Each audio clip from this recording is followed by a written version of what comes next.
চলো বন্ধুরা, আজকে ভিডিওটা আমি স্টার্ট করলাম দুপুরবেলা থেকে। তো যাই হোক, আজকে আমি এই যে স্নান টান করে রেডি হয়ে আমি চলে যাবো একটু দিদি বাড়ি, কারণ দিদি বাড়ি নাকি কে এসছে, তো তাদের সাথে আমি তোমাদের দেখা করানোর জন্য এই ভিডিওটা করা। তো দেখো এই পুচকুটাকে কত কিউট লাগছে। এটা কিন্তু পারুদির ছেলে ছিল। এখন তোমরা ভাবছো যে পারুদিটাকে, পারুদি হলো অনুদির বেস্ট ফ্রেন্ড, তারই এটা ছেলে। তো দেখো কত কিউট। আর ও না কিন্তু আমাকে চেন না সরে না, আমাকে কিন্তু ফার্স্টে এসেই জড়িয়ে ধরেছে। তাকে ভেবে জড়িয়ে ধরেছে আমি বুঝতে পারি। তারপর মা বললো যে আমি নাকি ওর একটা দিদির মতো, তাই ও মনে হয় আমাকে জড়িয়ে ধরেছে। ঠিক আছে, তো যাই হোক বন্ধুরা, আমার কিন্তু এই বাচ্চাটাকে খুব ভালো লাগছিল।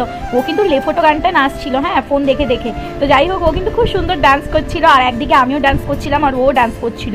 ঠিক আছে, মানে ও আমার সাথে এতটাই মিশে গেছে, আর আমারও খুব ভালো লাগছিল, মানে খুশি হচ্ছিল আর কি। আর বাচ্চা মানুষরা কিন্তু খুশিটা একটু বেশিই হয়। তো যাই হোক, ও আমার সাথে খুব মিশে গেছিল। আর এখানে দেখো কি সুন্দর ডান্স করছে। এক টাইমের জন্য মনে হচ্ছিল যে ওকে আমার কাছেই সারা জন্মের মতো করে রেখে দিই, মানে এতটাই কিউট ও। হ্যাঁ, আর মানে চঞ্চল বাচ্চাগুলো আগাগোড়াই আমার খুব পছন্দ। আর আমার মা বলে আমি নাকি এর মতোই চঞ্চল ছিলাম। তারপর মা আমাকে খাওয়ার জন্য ডাকলো, এবং আমি বাড়ির থেকে, দিদি বাড়ির থেকে নিজের বাড়ি যখন যাচ্ছিলাম, কিন্তু রোহান খুব চেঁচাচ্ছিল। এই বাচ্চাটার নাম কিন্তু রোহান, কত সুন্দর নাম না? আর এ কিন্তু ছেলে, আর এত ভালো যে ও, আমি যখন চলে আসছিলাম তখনই ও চেঁচামেচি করছিল, মানে ওর মন থেকে চাইছিল যে ও আমাকে যেতে না দেয়। তো যাই হোক বন্ধুরা, এরকম ভিডিও দেখতে আমাকে ফলো করে রেখো। টাটা, আবার দেখা হবে নেক্সট ভিডিওতে।